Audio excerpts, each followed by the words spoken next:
Ndị be anyị bịakwanụ ka unu nụrụ ka nwanne si wee gbu nwanne ya, o wee ruo mbọsị a na-akwa ozu, o wee bekarịcha onye ọbụla na-akwa nke bụ na-asị na ọ na-atụcharị ma akpị mbọsị ahụ na ihe atụdo n'anya na ihe echedu n'echiche na aka ya dịkwanụ n'ife gburu nwanne ya, dịka emere ka ndị mmadụ mata na nwaanyị unu na-afụ ebe a na ọ dịkwanụ 44 years na afọ ya bụ Agnes Ketegenza, na ọ bụ onye hapụrụ n'ụlọ ebe obi wee sị ka o jee lee cosmetics ma na-eme ka ndị mmadụ mata na ọ na-alụkwa as administration na bankị dịkwanụ n'obodo fa na Malawi. Nọ nke a bụkwa na ife o ji wee mere aka ọrụ mana ilegasịkwa cosmetics na nke a bụzi ife o jikwanụ wee na-emezukwanụ afịa na o nwere shop na ife ọ na-eme ebu o burucha ngwa afịa anụnwa ọ na-ele na moto onwe onye kpọrọ ya olesi ya na ọ na-ebu ya wee na-eme ngagharị na ọ bụrụ na ọ rụcha ọrụ bankị. Emere ka ndị mmadụ mata na Agnes bikwanụ with step brother ya onye nke a na-akpọ Amos Ketegenza, na nke nwoke a bụ ife binyelu nke nwaanyị a n'ụlọ. N'ọnya ka o ruru otu ụbọchị Agnes wee buru moto wee buru ngwa afịa wee pụọ, n'ọnya bụkwa na anya ikpeazụ afụkwana ya nke bụ na afụlọzikwana ya ọzọ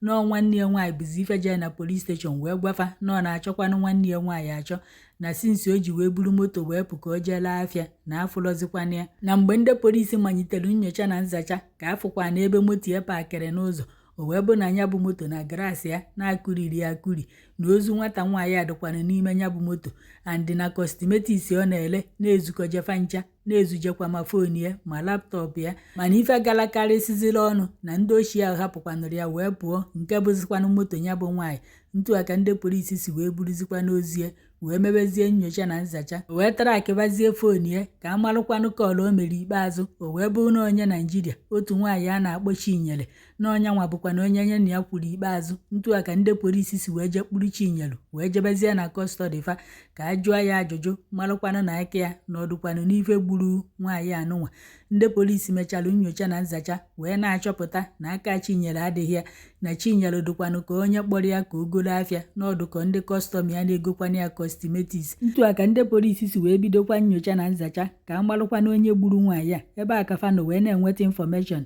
na bifo nwaanyị anụnwa wee fuo wee bido chọba ya achọba na foonu nwaanyị anụnwa iPhone 6 na ndị ochie abịagokwa anụ n'ụlọ ebe obi wee bịa zuru ya bụ foonu. Ntu aka ndị polisi si wee tara akịba foonu ahụ, o wee bụ na otu nwoke na-ele foonu n'ime afịa na ya bụ Malawi na ọnya nwa bụkwa na ife ji foonu ahụ. Ndị polisi wee jekpụrụ ya wee sị ya na ya ka foonu anụnwa sikwanụ wee rie n'aka. Ebe a ka ya bụ nwoke nọzi wee na-agwa ndị polisi nọ nke nwoke a na-akpọkwanụ Amos bụkwa na ife lesịrị anya bụ foonu, wee bunyekwa ya ma laptọpụ ma iPhone 13 wee sị ya na ya fichasịara ya paswọọdụ nwanne ya nwaanyị tinyere na ya ka ya bụkwanụ Amos tinyezie nke ya wee welụkwana ya wee na-emezi ife ọ chọrọ ime. Ọ gwalụ ndị polisi na o fichasịrị ya bụ ife wee welụkwa ya bụ iPad na iPhone 13 wee nyekwa nke nwoke onu na-afụ ebe a na ọsọsọ foonu nke ọzọ bụkwanụ nke o lesiziri ya ọ gbabara na shop ya. Ntu aka ndị polisi si wee jee jide Amos wee jide ya ma laptọpụ nwanne ya nwaanyị n'aka ma iPhone 13 nwanne ya nwaanyị n'aka ma cosmetics nwanne ya nwaanyị bụ na moto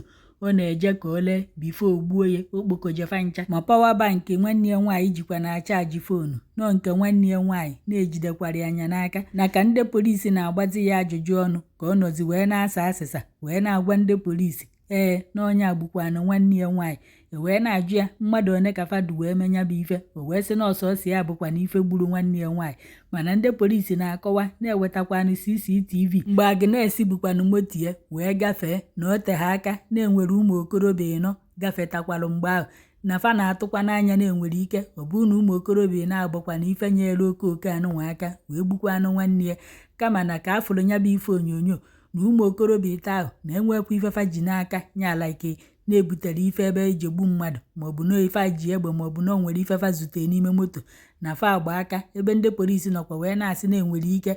ọ bụ na ndị a bụkwa ndị na-agala onwefa ma na-ịmalụgo nọ mgbe Agnes bụ moto wee gafee na o tegha aka ụmụ okorobịa na-ahụ wee gafeta mana adụbeghị chọọ n'aka na-ajụ onye nke o sị na ọsọsọ ya bụkwa na ife gburu nwanne ya nwaanyị. Ndị polisi wee na-akọwa na nke nwoke a gwalụfa na cosmetics niile okpoje na ọ chọrọ ikponye ya ọyi ya nwaanyị na amazi na ọkọyi ya nwaanyị bido afọ ilekwa n'ude na ncha na ọkọyi ya nwaanyị welụkwana ya na-awụ ahụ ka ọ gịnị na amahụ. Emere ka ndị mmadụ mata na oru na Julaị ndị polisi wee jee jide onye nke a na-agụ ife na afa ya bụ Egina. O wee bụ na onye nke bụkwanụ Amos nọ n'ime ụlọ nga gwara ndị polisi nọọ nke nwaanyị abụkwanụ Egina bụkwanụ nwanne nke nwaanyị a kpọrọ ndị polisi gwafa na na-achọ nwanne ya nwaanyị achọ n'ọnya nwa bụ ife gwara ya na ya gbuorie ya nwanne ya nwaanyị anụnwa. Ntu a ka ndị polisi si wee jekpụrụ nke nwaanyị a nọ na kọstọdi ndị uwe ojii kịta. Ebe ụfọdụ na-asị na enwere ike ọ bụrụ na Amos na-ebodokwanụ Egina ebubo wee na-asị na onye nwa gwara ya na ya ji egbuori ya nwanne ya nwaanyị